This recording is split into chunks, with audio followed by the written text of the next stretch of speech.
Before we begin, if you enjoy tales that lull you into a strange half-waking dream of history's oddest corners, consider subscribing to Nightfall Notions for more boring bedtime stories. Tonight, we delve into the first chapter of a particularly unsettling yet mundanely absurd tale. Why you shouldn't fall asleep near a chamber pot. Chapter 1. The Allure of the Chamber Pot. In the dim, flickering glow of a candle stub, the chamber pot sat beneath the bed like a silent sentinel of convenience. It was an unassuming vessel, round-bellied and glazed, with a sheen that caught the faint light just enough to betray its presence. To the weary souls of the 18th century, it was a small mercy, a means of avoiding the treacherous midnight journey to the outhouse, where draughts, spiders, and the occasional disgruntled hedgehog lay in wait. But the chamber pot was a deceiver. It promised comfort, yes, but it was a comfort laced with peril. For every sigh of relief at not having to stumble downstairs in the dark, there was an equal and opposite horror lurking in its misuse. And misuse, as it turned out, was inevitable. Consider the social norms of the time. A chamber pot was not merely a utilitarian object. It was a symbol of status, of propriety, of one's ability to navigate the unspoken rules of domestic life.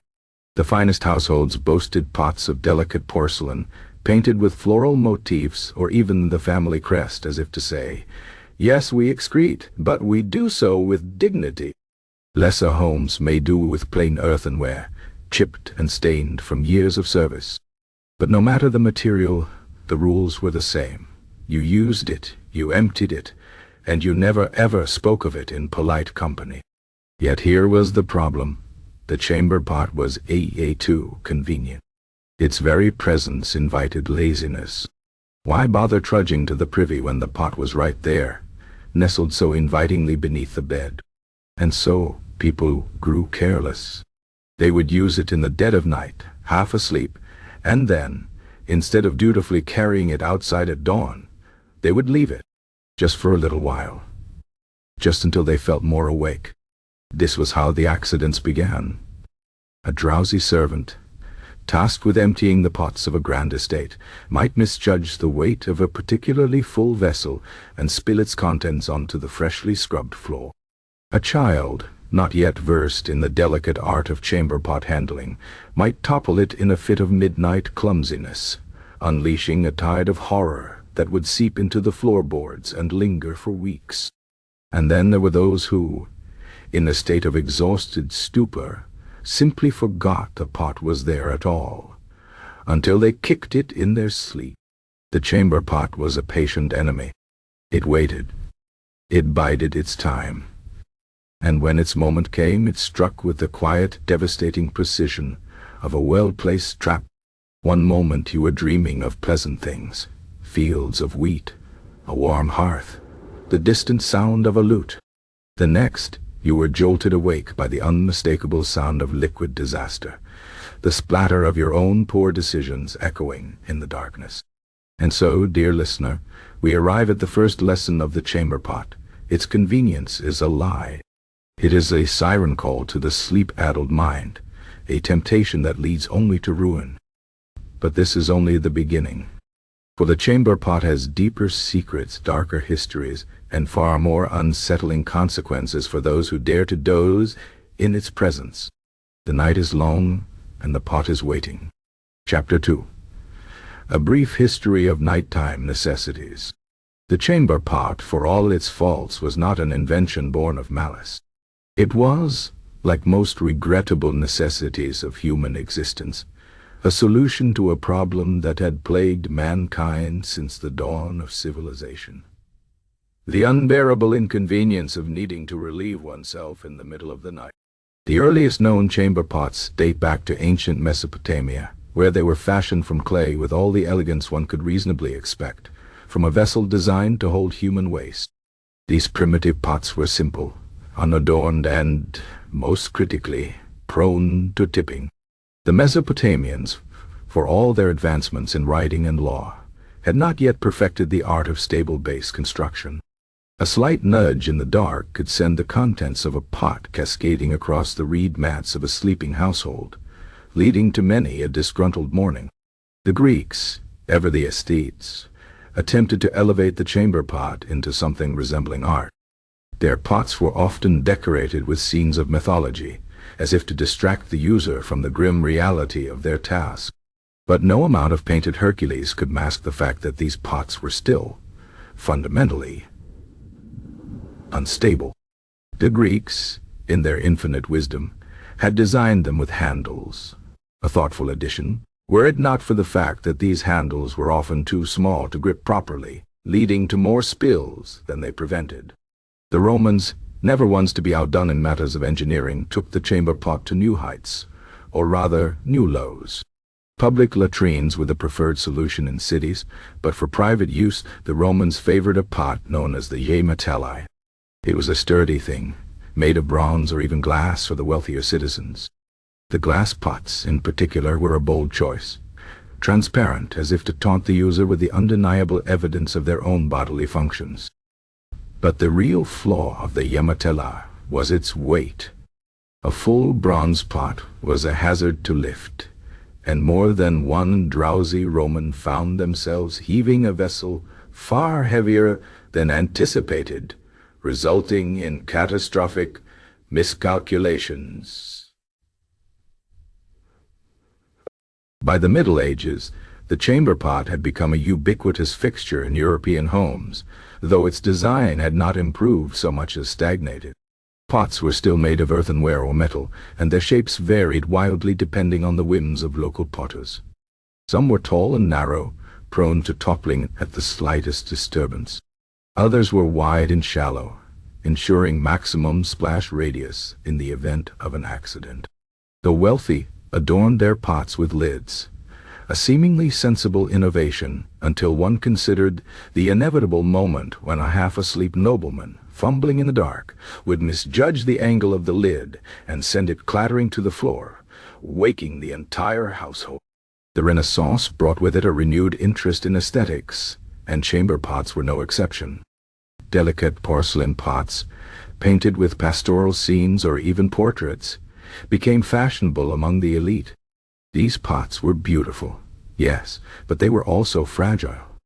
A single misstep could shatter a family heirloom into 1,000 foul-smelling shards, leaving some poor servant to clean up the mess, while the master of the house lamented the loss of his favorite pisspot. The Victorian era, that golden age of repression and prudery, saw the chamber pot reach its peak of absurdity. Pots were hidden away in elaborate pieces of furniture, discreet cabinets and disguised stools, all designed to maintain the illusion that no one in the household ever engaged in anything so vulgar as urination. But this discretion came at a cost. The more concealed the pot, the harder it was to use properly. A groggy Victorian, fumbling with the latch of a necessary cherry, might find themselves in a race against their own bladder, with predictable results. And so, across centuries and civilizations, the chamber pot remained a constant, a necessary evil, yes, but an evil nonetheless. Its flaws were many, its triumphs few. Yet for all its failings, it persisted, a testament to humanity's enduring ability to tolerate inconvenience in the name of avoiding something worse. But history, as we know, is not kind to fools. And those who trusted too much in the chamber pot's promises of convenience were destined to learn this the hard way. Chapter 3. The Perils of Proximity. History, in its infinite and often cruel wisdom, has preserved for us countless tales of human folly. But few are as universally relatable or as quietly humiliating as the catastrophes that befell those who made the grave mistake of sleeping too close to a chamber pot. Consider the case of Sir Reginald Pembleton, a minor English nobleman of the 17th century, whose dedication to comfort was matched only by his lack of foresight. Sir Reginald, like many men of his station, kept his chamber pot beneath his bed, believing this to be the optimal position for midnight convenience. What he failed to account for was his tendency to thrash in his sleep, a habit born of vivid dreams involving duels, hunting accidents, and at least one recurring nightmare about a particularly aggressive goose. One fateful evening, mid-dreamt altercation with said goose, Sir Reginald's leg shot out with unexpected force, striking the chamber pot with the precision of a seasoned football. The pot, being of fine but brittle porcelain, shattered immediately, while its contents erupted across the floor in a wave that reached, by some accounts, as far as the dressing table. His valet, a long-suffering man named Higgins, was roused from sleep by the sound of his employer's anguished wails, not from pain, but from the realization that his favorite silk slippers had been thoroughly baptized in the disaster.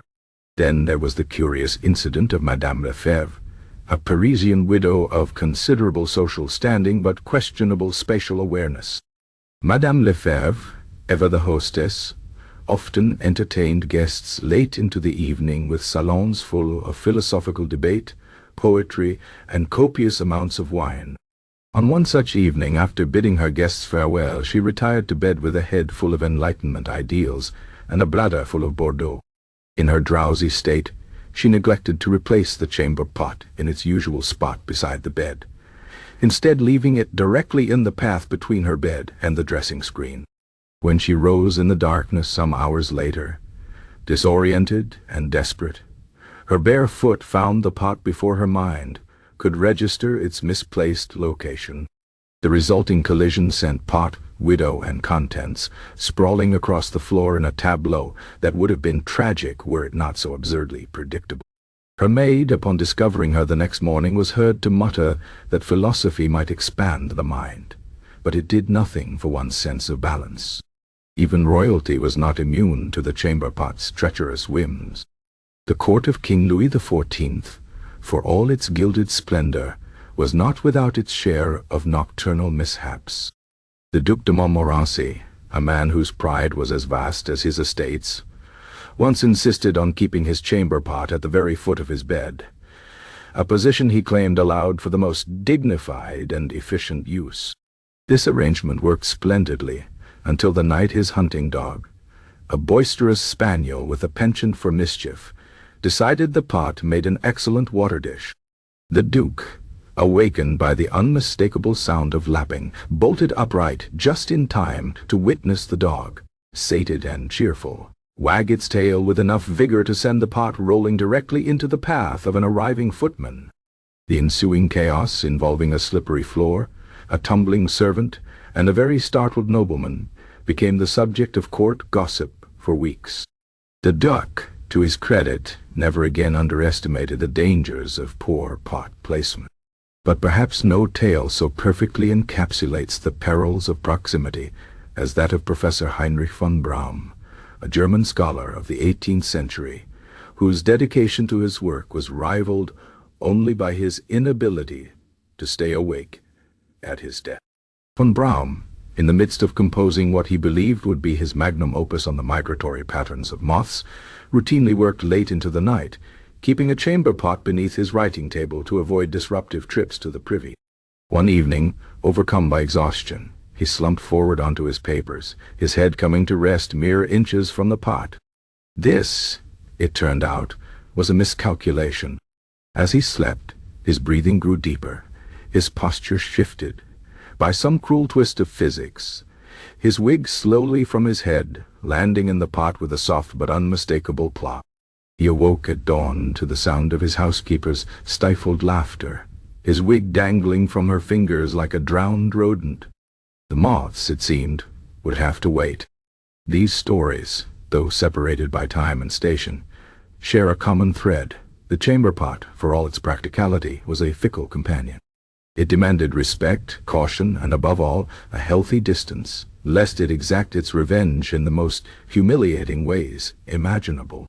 And yet for all these warnings, humanity continued to trust in its convenience, which, of course, only set the stage for greater disasters to come. Chapter 4. The Science of Sloshing. The persistent tendency of chamber pots to tip over at the most inopportune moments was not, as many historical victims lamented, some cosmic joke played upon humanity by a cruel and urinary-obsessed deity. Rather, it was the inevitable result of physics, specifically the unholy alliance between fluid dynamics, center of mass, and human carelessness. Take, for instance, the fundamental design flaw present in nearly all chamber pots, the curvature of their base. While aesthetically pleasing and theoretically stable when empty, the rounded bottom, originally intended to prevent sediment accumulation and facilitate cleaning, created a perilously small contact area with the floor. This meant that any lateral force, no matter how slight, could send the pot rocking like a drunken sailor. The mathematics behind this phenomenon are straightforward. As liquid fills the vessel, the center of mass rises. A half-full pot had its weight concentrated higher than a full one, making it far more susceptible to tipping. This explains why so many accidents occurred not in the dead of night when the pot was in active use, but in the groggy morning hours when some unfortunate soul inevitably kicked it while reaching for their breeches. The problem was compounded by what fluid dynamicists would later term the slosh effect. When a chamber pot was carried, particularly one that was less than full, the liquid inside did not move in unison with the container. Instead, it sloshed back and forth with a disturbing independence, creating alternating shifts in weight distribution.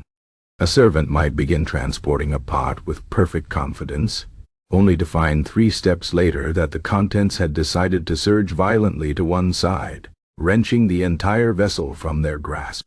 This was precisely what happened in 1723 to a maidservant at Château de Brissac who, while carrying the Duc d'Orléans' overnight chamber pot down a spiral staircase, discovered, too late, that the motion of her descent synchronized perfectly with the liquid's oscillation. The resulting cascade of ducal urine down 34 stone steps created what eyewitnesses described as a yellow waterfall of regrettable grandeur. Material composition also played a significant role in chamber pot catastrophes. The porcelain favored by aristocrats, while beautiful and easy to clean, was brittle and prone to chipping, particularly at the rim, where repeated impacts from lids took their toll. Even microscopic cracks could propagate catastrophically when subjected to thermal stress, as demonstrated by the infamous Winter Garden Party incident of 1788. Lady Charlotte Winthrop's prized Wedgwood chamber pot, brought outside to spare guests the indignity of trekking to the indoor privy, fractured spectacularly when warm contents met freezing temperatures, creating what one traumatized guest described as a fecal landmine amidst the rose bushes. Perhaps most damning was the human factor. Studies of sleep behavior show that people in the transitional state between sleep and wakefulness experience significantly reduced spatial awareness and motor control. This explains the curious frequency with which chamber pots were mistaken for entirely different objects in the pre-dawn hours. The records of St. Bartholomew's Hospital contain no less than 14 documented cases of individuals attempting to use their chamber pots as bedpans while still half asleep, with predictable results. One particularly tragic case from 1692 involved a Cambridge don who, in his defense, swore he'd been dreaming about fishing when he somehow managed to cast his chamber pot across the room like a net, coating an entire shelf of rare manuscripts in what his colleagues took grim pleasure in describing as a rather personal annotation. Even the act of placement invited disaster. The common practice of storing chamber pots beneath beds created an ideal scenario for collision. Historical furniture measurements reveal that the average clearance between bed frame and floor in the 18th century was approximately 9 inches, just enough space to accommodate a standard chamber pot, while leaving absolutely no margin for error. This spatial relationship reached its nadir in the peculiar case of Admiral Sir Wallace Ponsonby, whose custom-made 4-poster bed featured ornately carved dolphins along the frame. After years of uneventful use, one particularly lifelike dolphin snout had gradually worn smooth from repeated contact with his pewter chamber pot. The inevitable occurred on the night of June 3, 1799, when the Admiral's enthusiastic turning in his sleep caused the dolphin's nose to finally hook under the pot's rim, flipping it with such precision that the contents landed squarely in his open mouth. His subsequent invention of the naval-style chamber pot, featuring weighted base and locking lid, proved too late to salvage his reputation among the fleet. The science makes one thing abundantly clear. The chamber pot was not merely an occasionally problematic household item, but rather a diabolically perfect storm of poor design, worse placement, and humanity's stubborn refusal to acknowledge either. Yet, despite centuries of evidence proving their inherent treachery, people continued to trust these vessels, a testament less to their utility than to mankind's remarkable capacity for self-delusion in the face of repeated humiliation. And so the sloshing continued, each spill and splash writing another darkly comic footnote in the annals of domestic misfortune. The truly frightening realization. All these incidents occurred when the pots were being used exactly as intended. The real horrors began when people started getting creative with them. Chapter 5. Royal Blunders. If history has taught us anything, it is that no amount of crowns, ermine robes, or divinely ordained authority can protect a monarch from the indignities inflicted by an improperly placed chamber pot.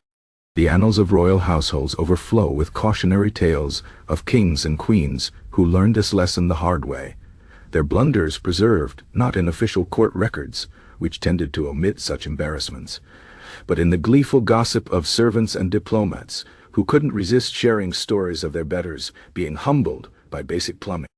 Take King Louis XIII of France, whose reign saw the construction of the magnificent palace at Versailles, a monument to regal excess in every way except its approach to nocturnal necessities. The Sun King might have compelled his nobles to attend his elaborate levee ceremony each morning, but not even absolute monarchy could prevent the occasional nighttime mishap. Louis's particular misfortune stemmed from his insistence on using an ornately gilded chamber pot, a gift from the Doge of Venice that was better suited to display than actual use. The pot's wide, flaring rim, designed to prevent spills in theory, proved disastrous in practice when the king, rising hurriedly from bed one evening, misjudged his aim entirely. The subsequent golden shower ricocheted off the rim with such force that it arced backward onto the royal bed curtains, creating stains that the palace staff diplomatically referred to as the Venetian watermark. The curtains were quietly replaced. The pot was relegated to decorative purposes, and the Doge of Venice was never informed why his generous gift suddenly disappeared from active service. Across the Channel, Queen Anne of England faced chamber pot troubles of a different nature. Plagued by gout and perpetually in precarious health, the Queen required frequent nighttime relief, but found standard chamber pots impossible to use comfortably. Her solution, a specially designed throne pot with an elevated seat, seemed ingenious until the night her favorite lady-in-waiting, the Duchess of Marlborough, attempted to move it while the Queen was still seated. The resulting collapse sent both monarch and pot tumbling in a tangle of velvet and porcelain, creating a scene that one witness described as Her Majesty appearing rather less dignified than at her coronation. The incident marked the beginning of the end for the Duchess's favor at court, proving that while monarchs might forgive political betrayals, they never forget who witnessed their most humiliating moments. Perhaps no royal chamber pot disaster reached the heights of absurdity achieved by King Christian VII of Denmark.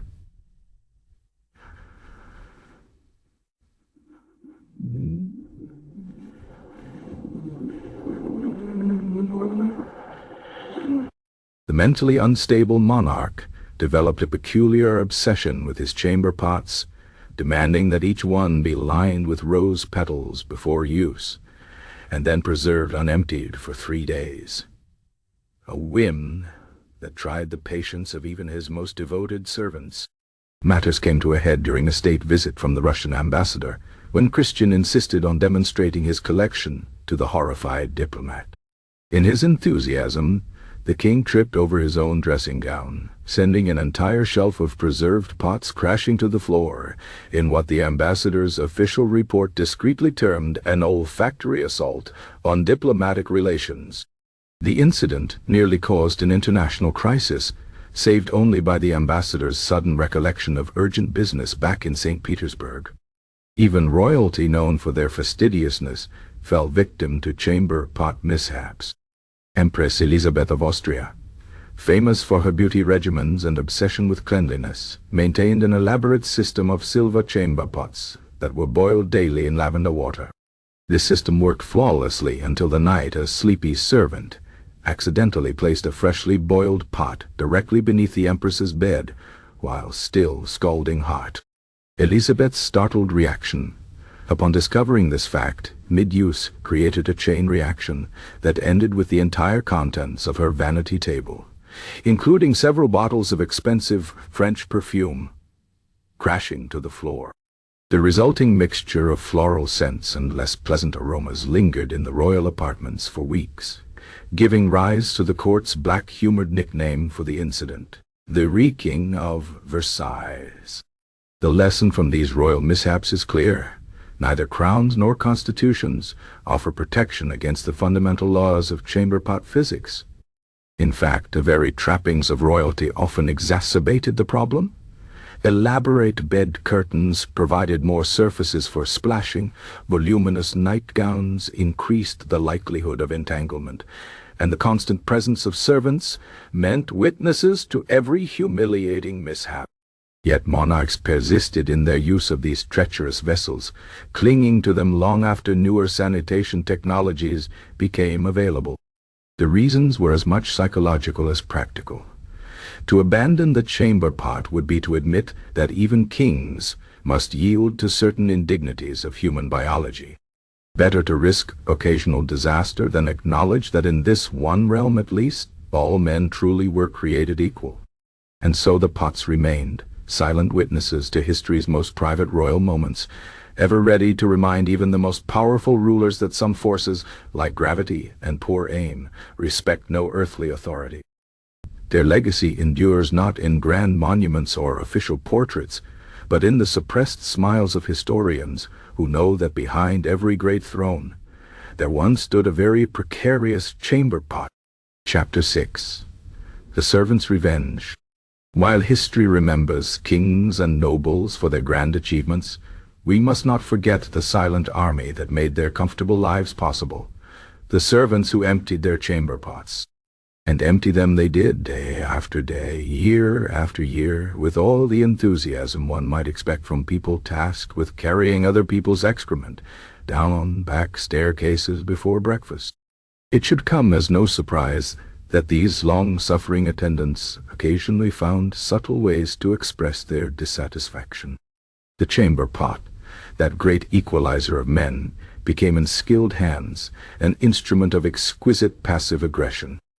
Consider the case of Lady Hortensia Winthrop's maid, a certain Agnes Mullins, who served for 23 years under that notoriously fastidious aristocrat. Lady Winthrop insisted her chamber pot be scalded with boiling water after each use, then dried with a clean linen cloth, and stored wrapped in lavender sachets. The punishment for any deviation from this ritual was a dramatic reduction in wages. Agnes's revenge was both simple and diabolical. She began storing the freshly cleaned pot in the ice house just long enough to bring it to a teeth-chattering chill, before returning it to its place beneath her ladyship's bed. The resulting shock to Lady Winthrop's delicate sensibilities, and other delicate things, became the talk of the county, though no one ever traced the mysterious haunting of the Winthrop chamber pot back to its true source. The kitchens of Versailles perfected a more culinary approach to chamber pot vengeance. When the Comte de Rochambeau publicly caned his valet for some minor offense, the servant retaliated by ensuring the nobleman's pot was never quite empty when returned to his chambers. A careful inch of liquid always remained, just enough to create a telltale sloshing sound with every step the Comte took while carrying it to his dressing screen. The psychological toll was immense.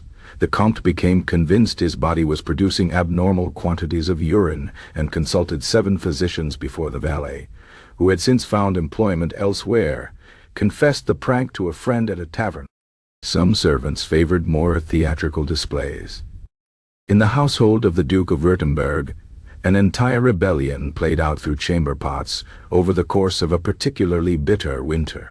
It began when the Duke, in one of his famous cost-cutting measures, reduced his staff's coal ration, while keeping 8 hunting dogs in his bedchamber for warmth. The next morning, Every chamber pot in the castle, including those belonging to important guests, was found carefully placed upside down on their respective owners' pillows. When confronted, the staff claimed complete ignorance, suggesting with straight faces that perhaps the unseasonably cold weather had caused the pots to freeze upright. The Duke never proved their involvement, but the coal ration was quietly restored. The creative lengths to which servants would go became particularly evident in the matter of placement.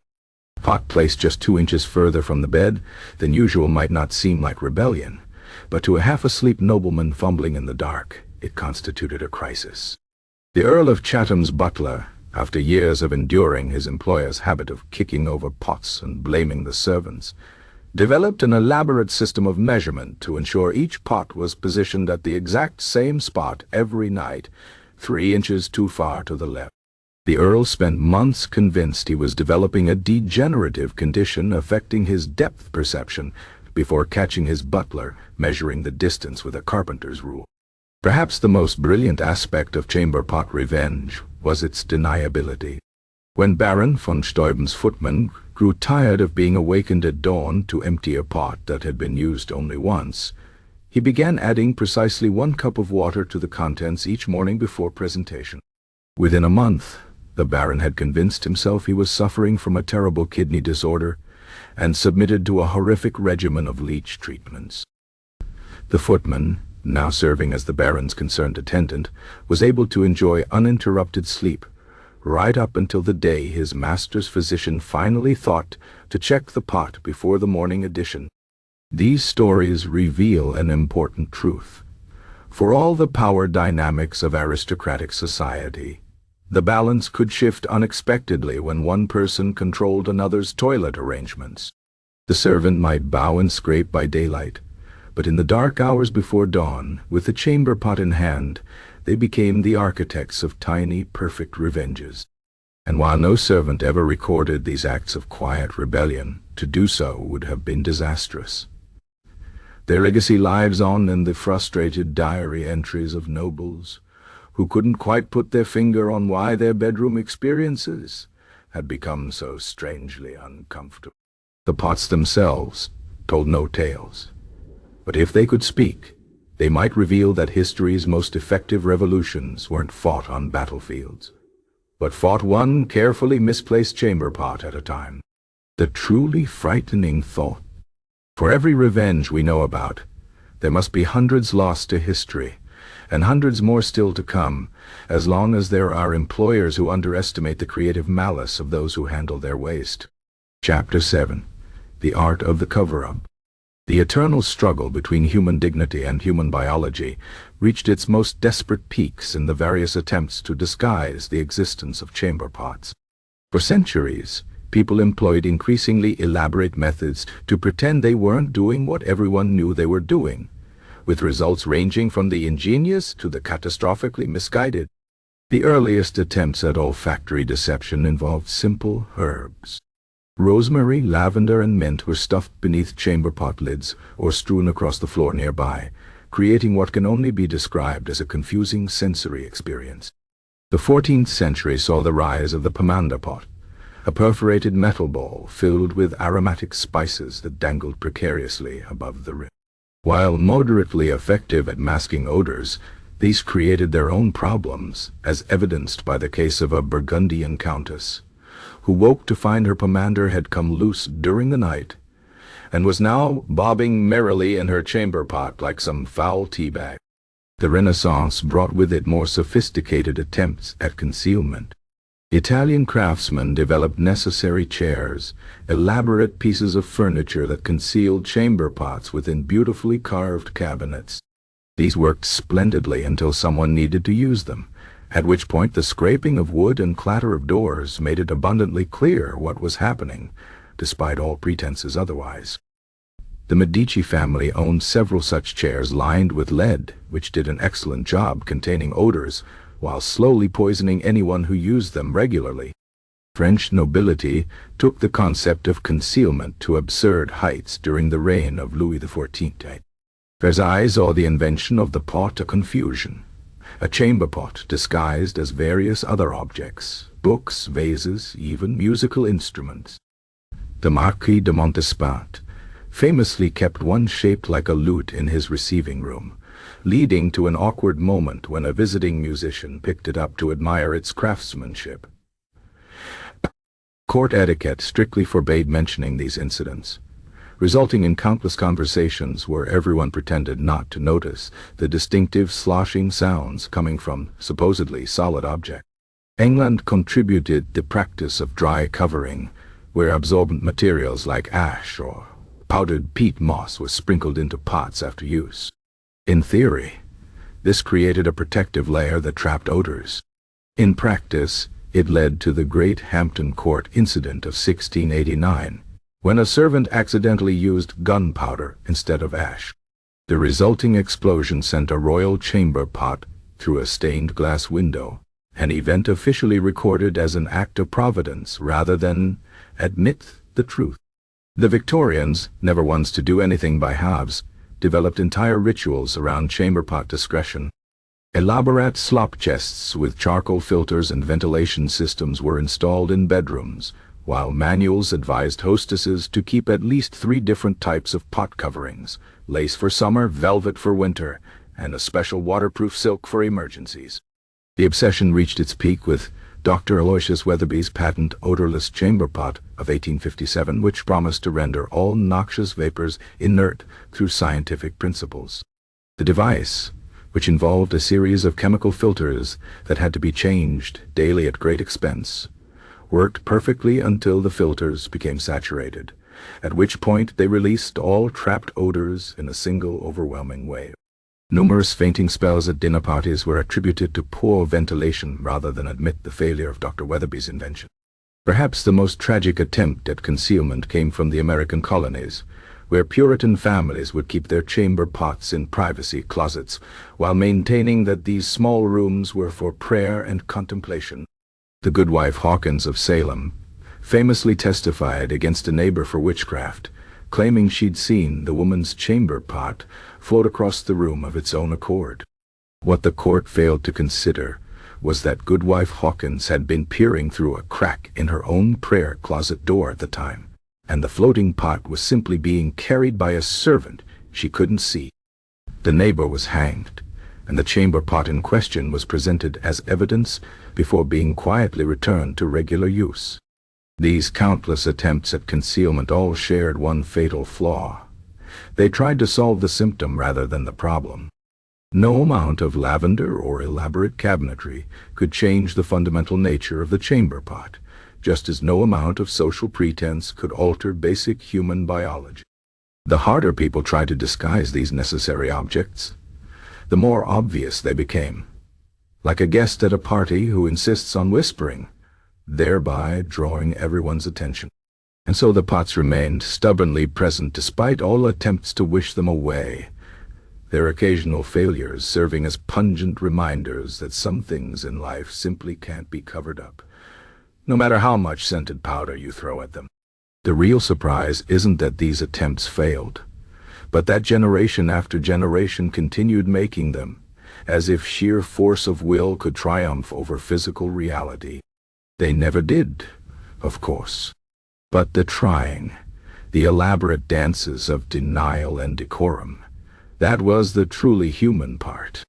The pots themselves were just along for the ride, waiting patiently beneath beds and inside clever disguises, knowing full well their moment would come, usually around 3 a.m. when all pretenses were abandoned in the face of urgent necessity. Chapter 8. The Chamber Pot in Literature. The chamber pot has made its quiet, often pungent mark on world literature, appearing in the margins of great works like an uninvited guest at a dinner party. Authors throughout history have wielded this humble vessel as both comic relief and sobering symbol, its porcelain curves reflecting everything from society's hypocrisy to the inescapable realities of the human body.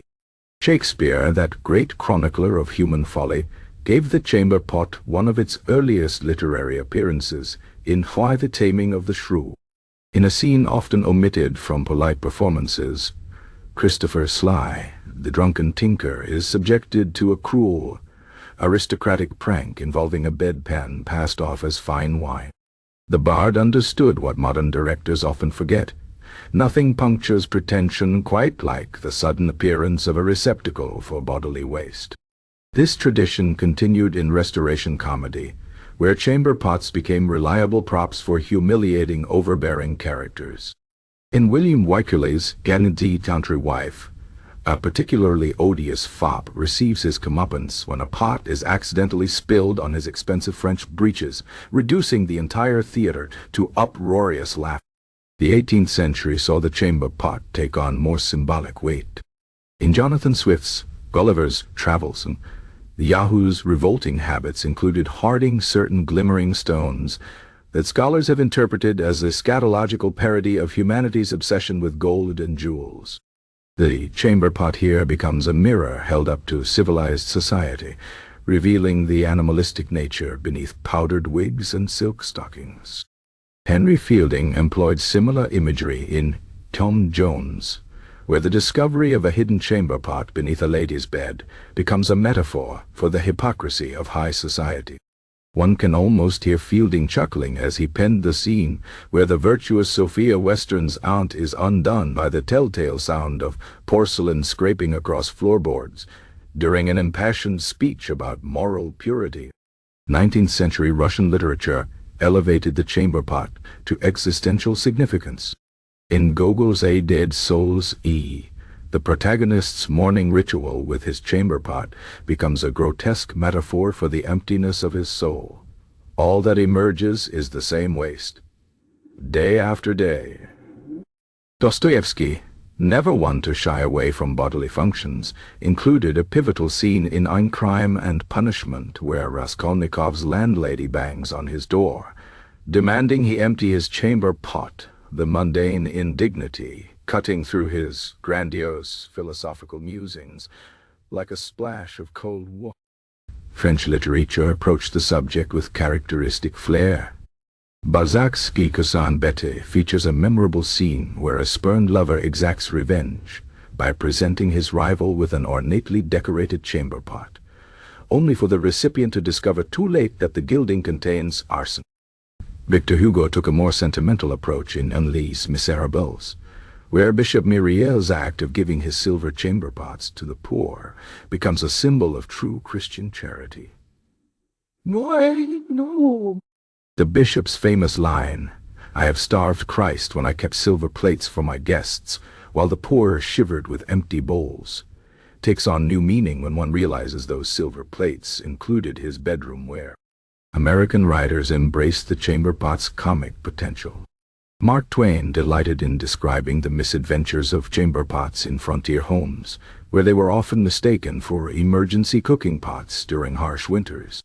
His unpublished notes contain a particularly vivid account of a traveling preacher who, upon finding no other vessel available, baptized an entire family in their chamber pot, a scene Twain wisely chose not to include in his more respectable publications. Even children's literature wasn't immune to the chamber pot's influence. An early draft of Alice's Adventures in Wonderland featured a scene where Alice stumbled upon the Duchess's chamber pot, labeled "Drink Me" in gold letters. Carol's illustrator John Tenniel reportedly refused to draw this particular scene, declaring it too indelicate even for Wonderland. The episode survives only in a private letter where Carol complained that modern sensibilities have robbed children of perfectly good moral lessons about checking what one drinks. The chamber pot's literary journey reached its zenith, or nadir, depending on one's perspective, in the works of James Joyce. Ulysses contains no less than 17 references to chamber pots, each more elaborately described than the last. Leopold Bloom's morning routine receives the same meticulous attention as his philosophical musings, creating an effect both jarring and strangely profound, a reminder that even the most elevated minds must contend with the body's baser needs. What emerges from this survey is a curious pattern. The chamber pot in literature serves as the great equalizer, the one object that connects kings and paupers, saints and sinners, heroes and villains. Authors return to it again and again, sometimes for cheap laughs, sometimes for deep symbolism, but always with the understanding that here, in this most maligned of household items, lies something essential about the human condition. Perhaps this explains why the chamber pot appears in so many great works despite editors' best efforts to remove it. Like the physical object it represents, the literary chamber pot persists despite society's attempts to pretend it doesn't exist. It waits patiently in the background of our greatest stories, ready to spill over at the most inconvenient moments, reminding readers and characters alike that no one, not even the most eloquent poet or noble hero, is above biology. The next time you encounter a chamber pot lurking in the background of a classic novel, pause and consider what the author might be trying to tell us. Sometimes a pot is just a pot, but more often than not it's a porcelain philosopher, quietly posing the most uncomfortable questions about who we really are when no one's looking. Chapter 9. A Night in the Life of a Chambermaid. The clock struck 3 in the morning when Bessie Wright's day began, though for the housemaids of Havisham Hall this ungodly hour was simply called morning. Her first task, before stoking fires, before laying breakfast, before even washing her own face, was what the housekeeper euphemistically termed the necessary rounds. Bessie called it by its proper name, the piss patrol. Armed with nothing but a flickering tallow candle and a wicker basket lined with rags, Bessie began her descent into the bowels of the house. The grand staircase creaked under her slight frame, each step a whispered complaint about the indignities of service. The first door on her route belonged to Mr. Timothy, the estate's perpetually dyspeptic accountant. His chamber pot was always the worst, a frothy, ale-scented horror that sloshed ominously when lifted. Experience had taught Bessie to hold her breath for a count of 30 while emptying it into the slop pail, though no amount of breath-holding could erase the way the liquid clung to the porcelain like a malicious jelly. Next came Miss Eugenia's room. The young lady of the house fancied herself delicate, and accordingly produced what she called rosewater dainties in her porcelain pot. In reality, these were perfectly ordinary bodily functions made more offensive by their owner's insistence on covering them with crushed flower petals. The resulting mixture resembled nothing so much as a botanical crime scene, with petals floating like tiny life rafts on a yellow sea. Bessie often wondered if Miss Eugenia realized the petals simply made the maid's job harder, sticking to the sides of the pot in a grotesque floral collage that required vigorous scrubbing to remove. The third-floor corridor housed the bachelor guests, universally terrible in their chamber pot habits. Young Mr. Fitzwilliam had apparently been raised by wolves, judging by his tendency to miss the pot entirely and simply relieve himself in the general vicinity. Old Colonel Brantley, by contrast, hit the pot with military precision, but then committed the greater sin of wanting to discuss its contents at length. "Notice anything unusual about my water today, girl?" he'd ask, suddenly materializing in his dressing gown as Bessie tried to escape with his pot. She'd long since perfected the art of nodding sympathetically while mentally composing her resignation letter. But the true horror awaited in the master bedroom. Lord Havisham believed his digestion to be of national importance and kept a detailed log of his bowel movements, which he expected the staff to reference when cleaning his nocturnal repository. The pot itself was a massive pewter monstrosity that required 2 hands to lift when full. This evening's offering included what appeared to be several undigested almonds, and a substance Bessie could only describe as alarmingly green. Holding the candle closer was a mistake. The wavering light revealed things no human should see before breakfast. The journey downstairs to the slop yard was its own special torture. Each careful step sent tiny waves cresting over the rim of Bessie's overburdened basket. A misjudged tilt could spell disaster, as poor Mary from the kitchens learned last winter when she'd slipped on the icy steps and become forever known as Stinky Mary. Dawn found Bessie scrubbing pots in the scullery, her hands raw from lye soap and her apron speckled with mysterious stains. This was the part they never told you about when you took a position in a great house, that you'd become an expert in other people's waste, that you'd develop opinions about chamber pot design. that you'd one day find yourself genuinely impressed by a particularly solid specimen. As she lined the freshly cleaned pots with fresh sawdust, Lady Havisham's latest fad, imported at great expense from Sweden, Bessie allowed herself a moment of dark satisfaction. These pots were her domain, her battlefield. The family might own the house, but she alone knew its secrets. Who drank too much, who was ill, who was with child. Information was currency below stairs, and chamber pots were the most honest informants of all. The bell rang for breakfast, signaling the end of her most private duties and the beginning of the household's very public denial that such things as chamber pots existed at all. Bessie allowed herself one last smirk as she imagined their faces. If they ever realized the same hands that emptied their pots also arranged their flowers and folded their linens. But of course they never would. That was the great unspoken truth of service. The help saw everything, and the quality pretended not to notice. She tucked a loose strand of hair behind her ear, careful not to touch her face with her still damp fingers, and went to serve tea.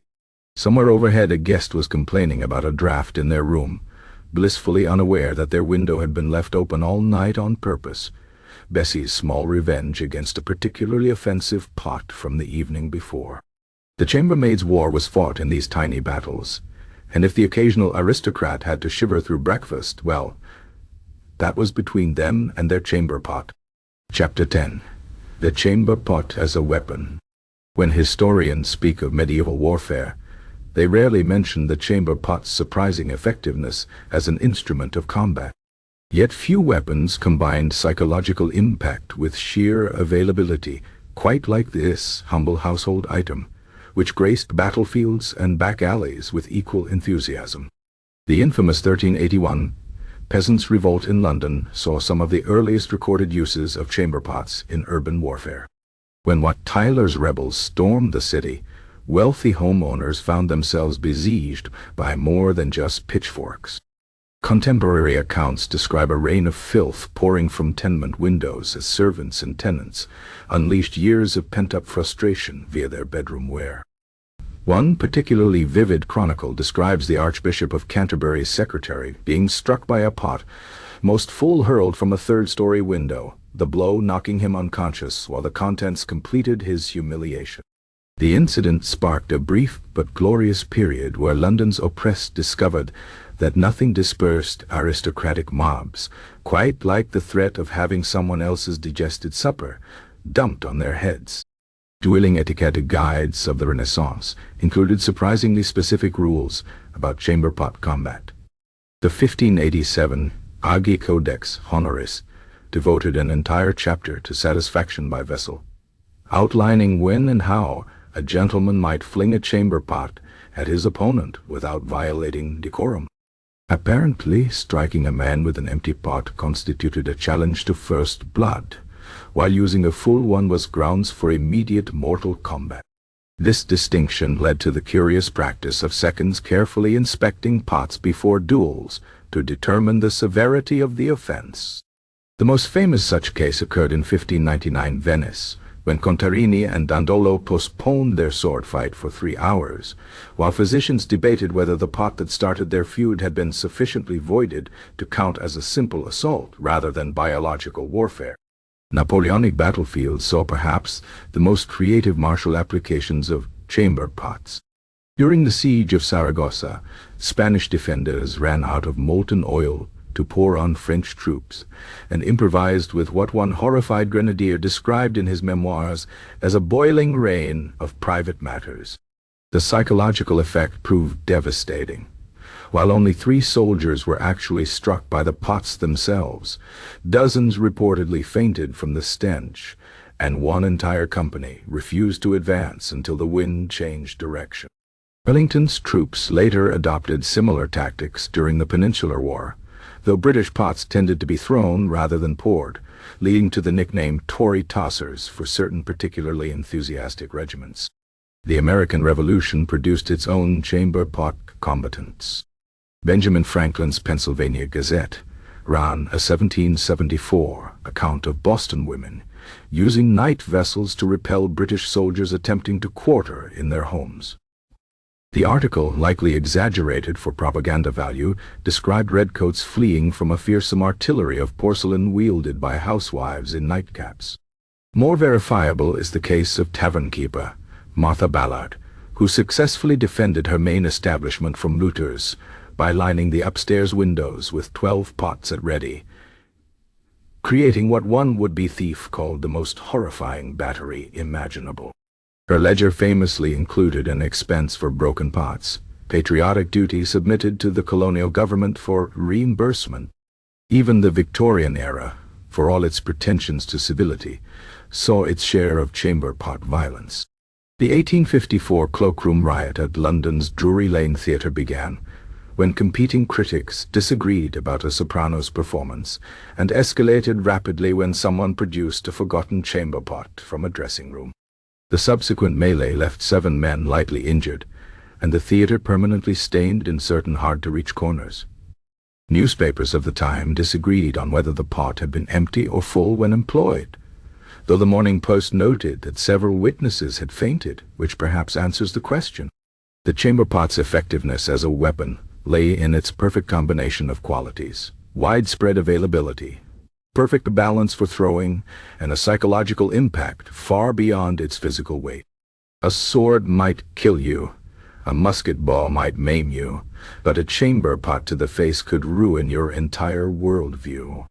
Soldiers would risk cannon fire with more courage than they'd face a window full of angry housewives armed with last night's dinner.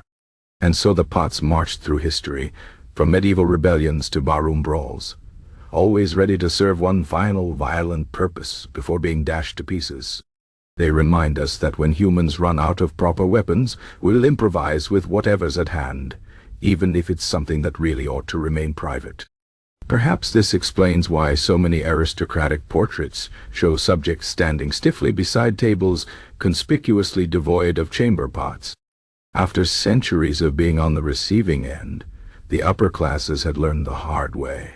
It's difficult to maintain an air of divine right when your subjects know exactly what to throw at you. The pots themselves cared little for such pretensions, of course. They were democratic weapons, equally effective whether wielded by peasants or kings, waiting patiently beneath beds for their moment to shine, or rather, to splatter. Chapter 11. The Great Chamber Pot Shortage. Few crises in human history have demonstrated our dependence on simple technology quite like the great chamber pot shortages that periodically swept through cities and nations. When these humble vessels became scarce, society quickly descended into a special kind of madness that no amount of royal decrees or economic theories could properly address. The first documented shortage occurred in 16th century Paris during a particularly harsh winter that froze the Seine solid, preventing clay barges from reaching the city's potteries. Within weeks, the price of a basic chamber pot soared to equal that of a day's wages for a laborer. Enterprising criminals began breaking into homes to steal pots, leading to the curious legal charge of nocturnal vessel larceny. The situation grew so dire that King Henry II was forced to issue an edict banning the hoarding of chamber pots, with offenders facing public shaming in the stocks, an ironic punishment given the circumstances.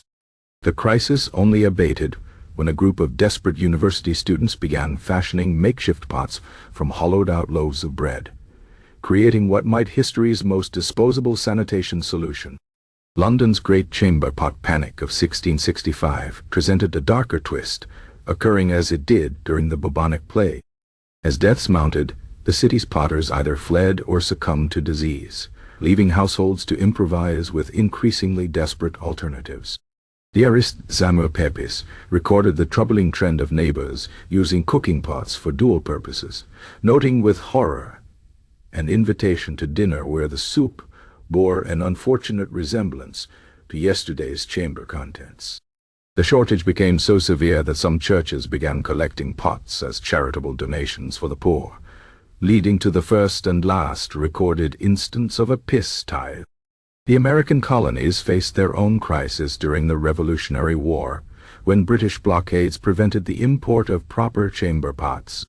Patriots took to calling the situation potty tyranny and organized pot-making bees, where women melted down pewter tableware to cast makeshift vessels.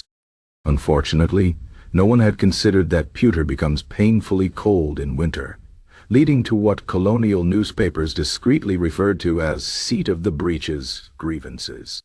The Continental Congress actually debated including chamber pots in their list of wartime necessities before deciding that the pursuit of porcelain might undermine their image of Spartan determination. Industrialization created unexpected shortages even as it promised abundance. The 1842 pottery workers' strike in Staffordshire brought English chamber pot production to a halt for 6 weeks, causing middle-class households to face the unthinkable prospect of sharing pots between family members. Etiquette manuals of the period suddenly included elaborate timetables for necessary rotations, while the wealthiest families took to displaying their remaining pots in locked cabinets like fine china. The situation inspired one anonymous poet to pen ode to an empty pot, which became briefly popular in working-class pubs despite, or perhaps because of, its numerous vulgar double entendres. Perhaps the most bizarre shortage occurred in Vienna during the 1866 cholera epidemic, when rumors spread that certain glazes made chamber pots resistant to disease. Overnight, the city's pottery shops were emptied by wealthy hypochondriacs, while the poor resorted to lining their existing pots with garlic and herbs in desperate imitation. Doctors eventually proved the rumor false, but not before a black market emerged for medicinal pots, allegedly blessed by physicians. The scam collapsed when patients realized the supposed holy water stains were just water spots from hurried production. The psychological impact of these shortages cannot be overstated.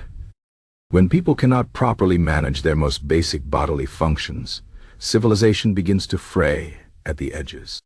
The 1893 Chicago World's Fair nearly descended into chaos when hotel chamber pot supplies ran low, forcing refined ladies to queue for necessary chairs while their husbands disappeared into alleyways.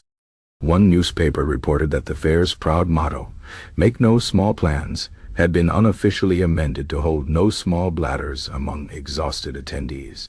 What these crises reveal is the chamber pot's quiet importance as a linchpin of civilized life.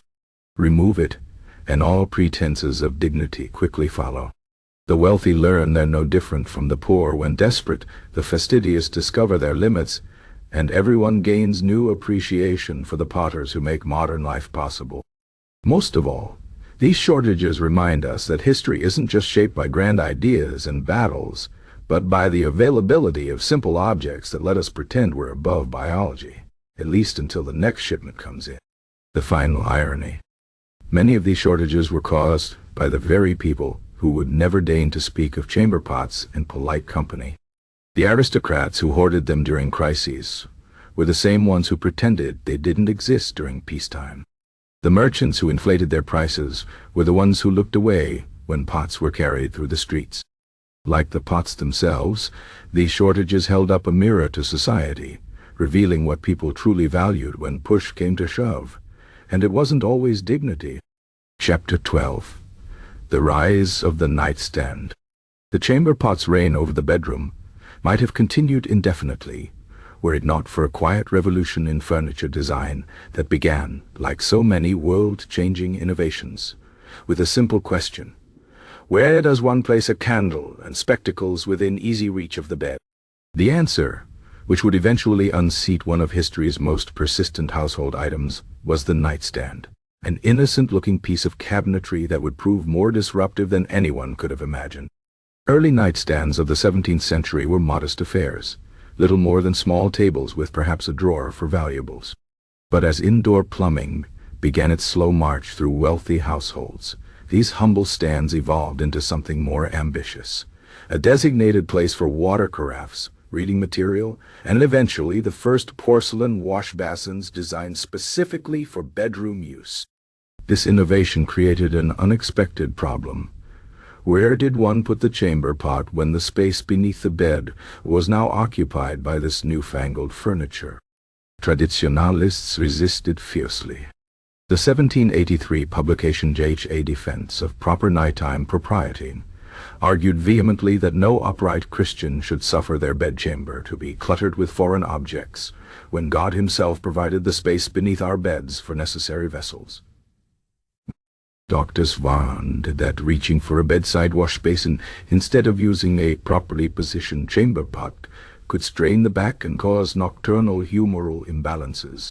Clergy darkly suggested that nightstands encouraged vanity and late-night reading of improper materials.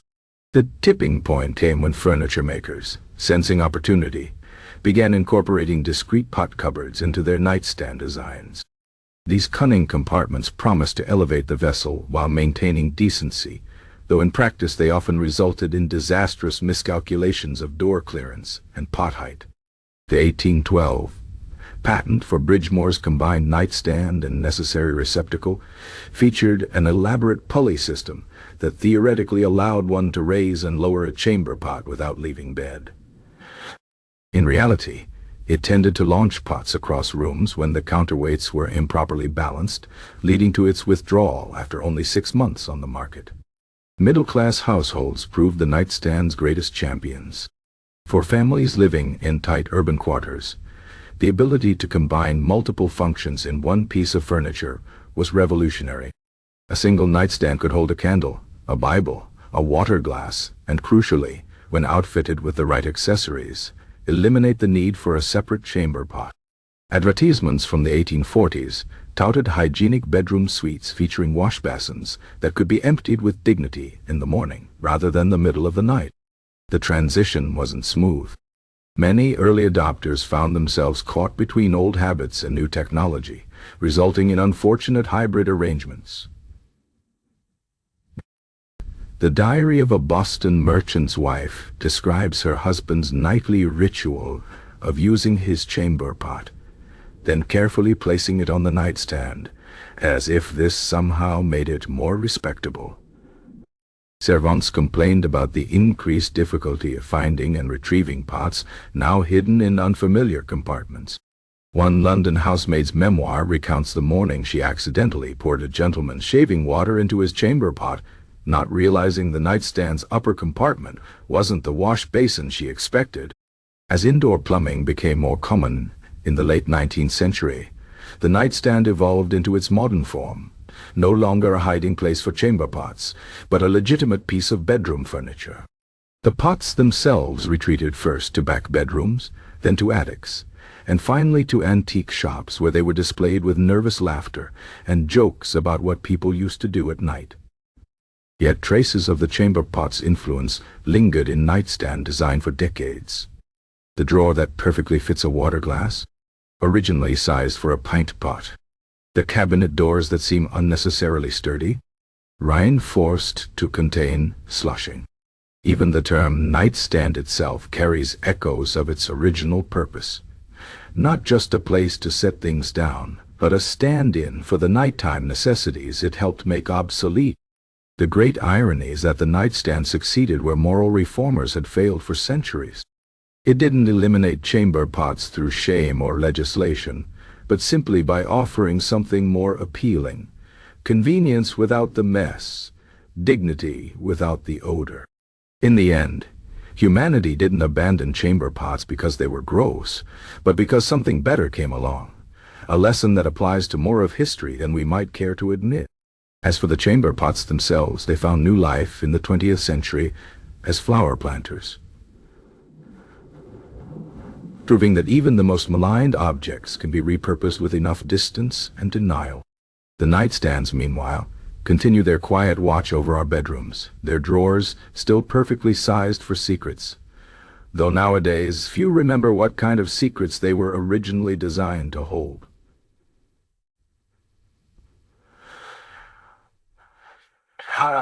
Chapter 13. Modern Misadventures. The chamber pot never truly disappeared. Like some persistent ghost of domestic past, it lingers in antique shops, historical reenactments, and most troublingly, in the homes of people who really should know better. These modern holdouts continue their doomed romance with porcelain relics, convinced they've discovered some lost art of nighttime convenience. They are wrong. Take the case of Reginald and Margaret Farnsworth of Bath, England. Proud owners of a Georgian townhouse, they restored to period perfection. The Farnsworths insisted on using authentic reproduction chamber pots in their guest bedrooms. Their comeuppance arrived during a dinner party for Margaret's university colleagues. When Dr. Anthony Shaw, having enjoyed perhaps too much of Reginald's expensive claret, stumbled to his assigned room and mistook the decorative pot for a punch bowl. The subsequent incident, involving a fruit salad, 2 liters of sangria, and a very confused Swedish visiting professor, resulted in what insurance adjusters would later call a biohazard situation beyond policy coverage. The Farnsworths now keep their pots firmly behind glass displays, though Margaret still occasionally murmurs about proper historical authenticity when she thinks no one is listening. Across the Atlantic, tech entrepreneur Jason Ridley learned a similar lesson the hard way. Convinced that eliminating midnight trips to the bathroom would optimize his sleep cycle, Ridley purchased a $2,000 smart chamber pot from a Silicon Valley startup promising IoT integration for ancient wellness practices. The device supposedly monitored hydration levels and waste composition via built-in sensors, syncing data to a smartphone app. Problems arose when the pot's overzealous AI interpretation began texting health alerts like excessive nighttime urination detected. Consider prostate exam to his entire contacts list at 3 a.m. The final straw came when the pot automatically ordered a case of cranberry supplements after misinterpreting a spilled Merlot as a urinary tract infection. Ridley's lawsuit against the company included the memorable phrase emotional damages caused by a talking toilet. Even the hospitality industry isn't immune to chamber pot nostalgia.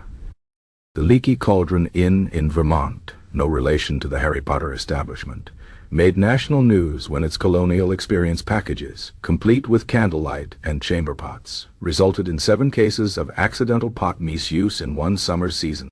Guests unfamiliar with historical artifacts used them as ice buckets, disastrous, chip bowls, regrettable, and in one memorable case, a receptacle for chewing gum, impressively sticky. The final blow came when an enthusiastic reenactor tipped over a pot while demonstrating proper 18th century technique, creating what Yelp reviewers described as an authentic aroma we could have done without. The inn now offers the pots as decorative items only, with stern warnings engraved in 3 languages. Perhaps most tragic are the elderly holdouts clinging to pots out of sheer habit.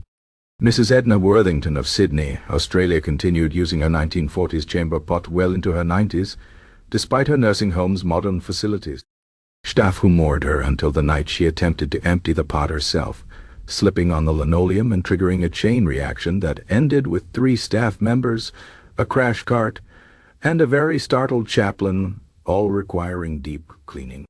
The incident inspired the home's infamous no pot left behind policy, though Mrs. Worthington circumvented this by hiding hers in a knitting basket until her passing at age 102. Her will specifically bequeathed the pot to her least favorite nephew. Even historical societies and museums aren't safe. The 2018 Great Chamber Pot Catastrophe at the Delaware Colonial Heritage Center occurred when a school field trip coincided with a piping renovation. Forced to use reproduction pots in an emergency, 37th graders discovered exactly why these artifacts fell out of favor. The resulting chaos, involving a dare contest, an overturned pot, and one panicked teacher's attempt to blame allergies, left the education director muttering about never again while power washing 3 centuries of dignity down the drain. What these stories reveal is humanity's remarkable ability to romanticize the past while ignoring why we abandoned its inconveniences. The chamber pot persists not because it's practical, but because it represents some fantasy of simpler times. Times when, apparently, people enjoyed carrying around other people's waste and pretending not to notice the smell. The pots themselves seem to watch these modern misadventures with porcelain indifference. They've outlasted empires, survived revolutions, and endured being used as punch bowls by drunk historians.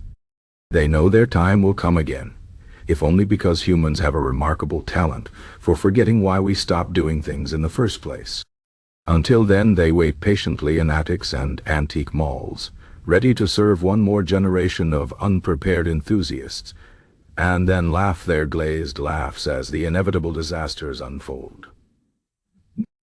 As for the rest of us, we've moved on to midnight trips down the hall, secure in the knowledge that while modern bathrooms may lack old-world charm, they also lack the distinctive sound of a full chamber pot hitting the floor at 2 a.m. Some progress, it seems, really is for the best. Chapter 14. The Chamber Pot in Art. For all its humble domestic purpose, the chamber pot has enjoyed a surprisingly prominent place in the history of art, serving as everything from sly social commentary to outright artistic rebellion. These depictions reveal how artists have long used this most intimate of vessels to puncture pretension and expose uncomfortable truths about society.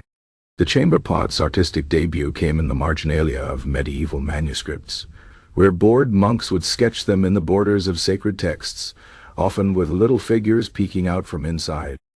The famous Lateral Psalter features a particularly mischievous example, where a demon pees into a pot, shaped like a bishop's mitre, a none too subtle jab at ecclesiastical corruption. These hidden jokes suggest that even in the most solemn settings, the human impulse to laugh at bodily functions couldn't be completely suppressed. Renaissance art brought more sophisticated pot symbolism. Hieronymus Bosch's The Garden of Earthly Delights includes a chamber pot balanced precariously on a damned soul's head in hell, suggesting that even in eternal torment, some punishments are more humiliating than painful. Peter Bruegel, the Elder's Netherlandish Proverbs, features a peasant urinating into a pot while his house burns down behind him, illustrating the saying, "He's so stupid he pisses on the fire to put it out." These works establish the chamber pot as the visual shorthand for human folly, a tradition that would continue for centuries. The Dutch Golden Age saw chamber pots depicted with almost photographic realism in genre paintings of domestic life. Jan Steen's Doctor's Visite shows a chamber pot prominently displayed beneath a sickbed, its contents carefully examined by a physician in what may be art history's first depiction of horoscopy.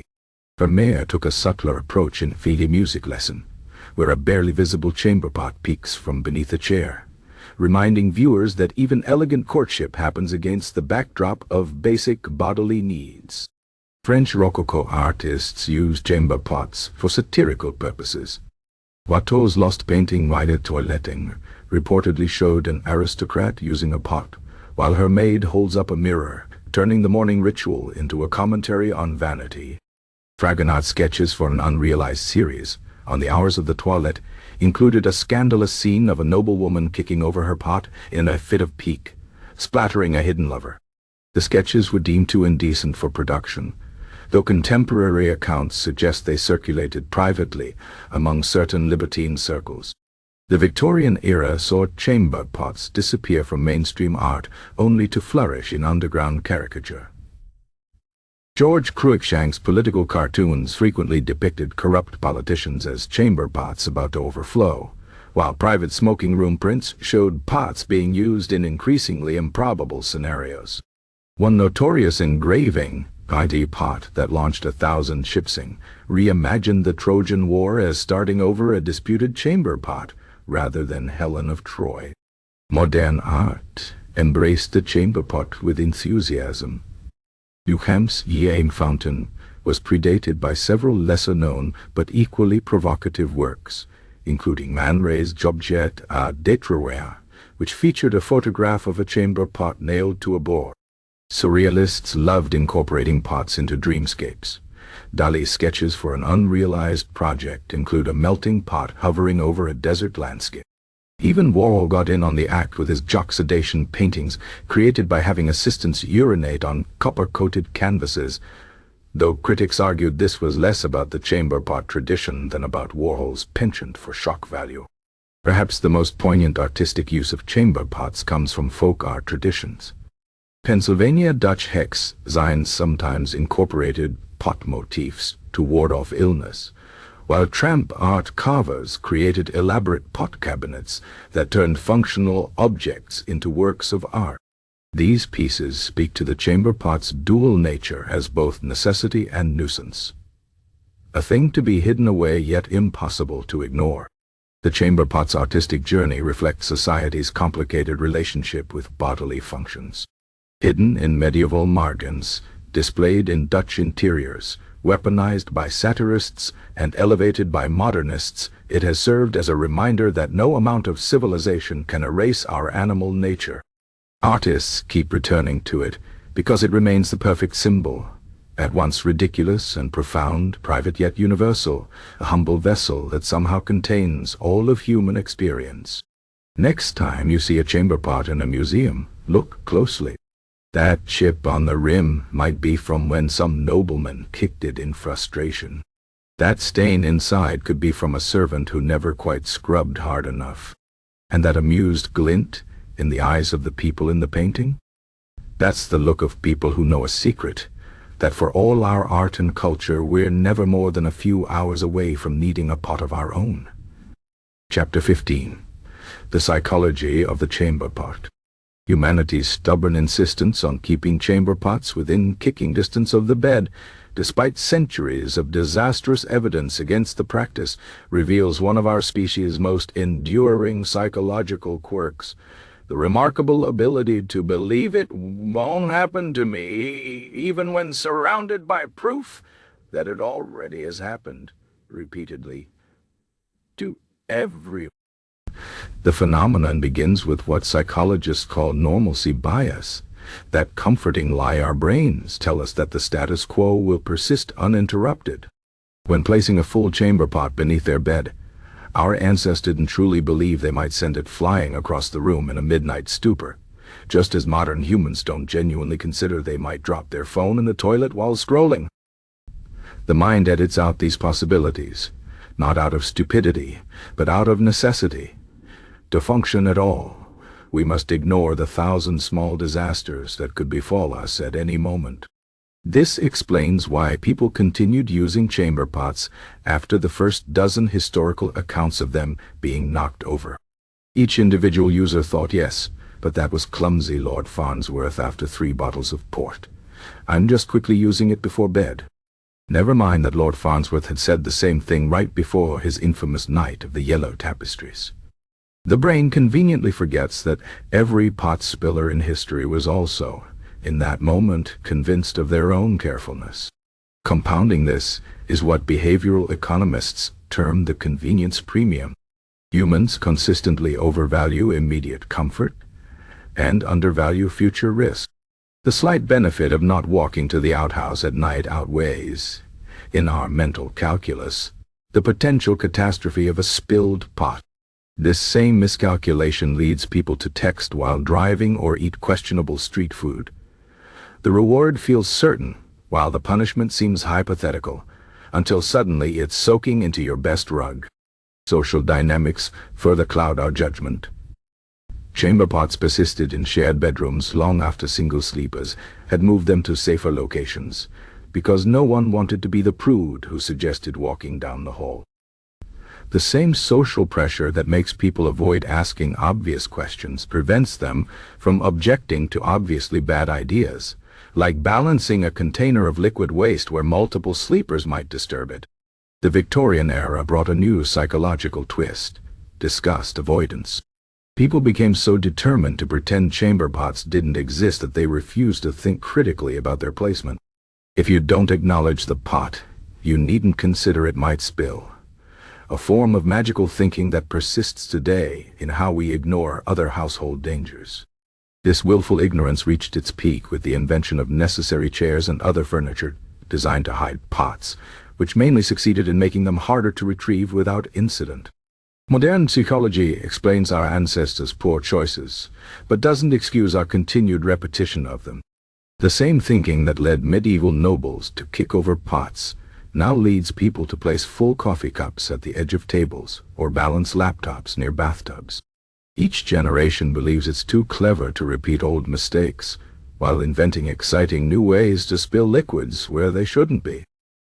The chamber pot's history is ultimately a chronicle of this psychological blind spot.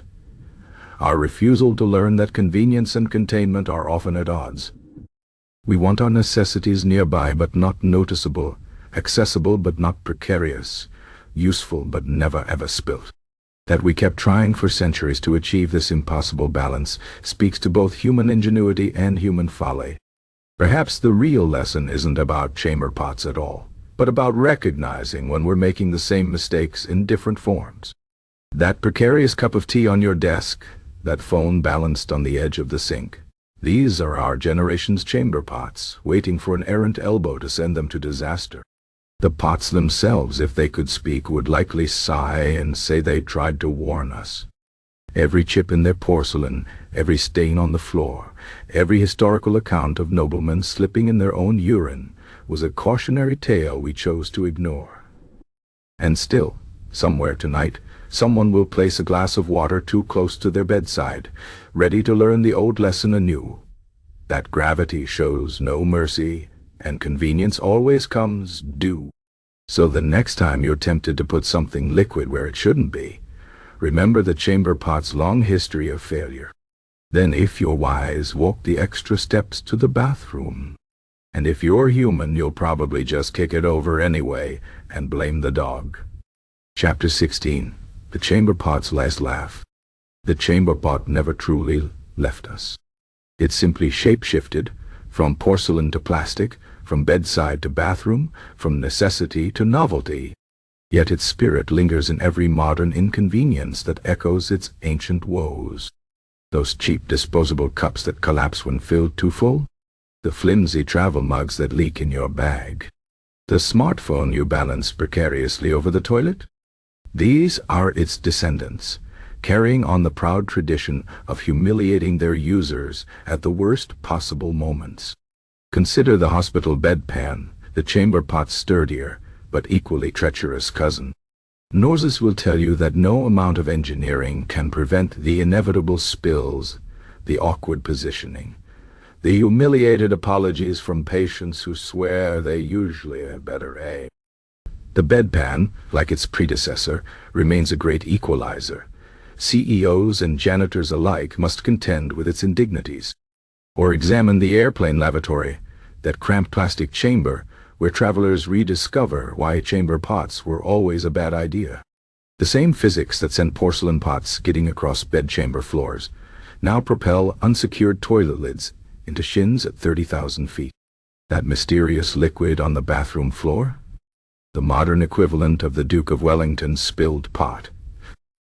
The line of anxious passengers? The same queue that formed outside castle privies centuries ago. The more technology changes, the more the fundamentals remain gloriously, depressingly the same. Even our homes still harbor chamber pot energy.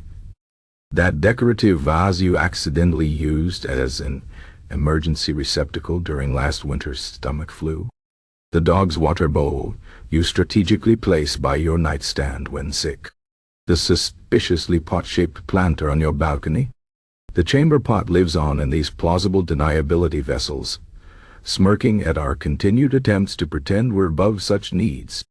The pot's revenge is most complete in antique shops and museums, where it enjoys a second life as a conversation piece.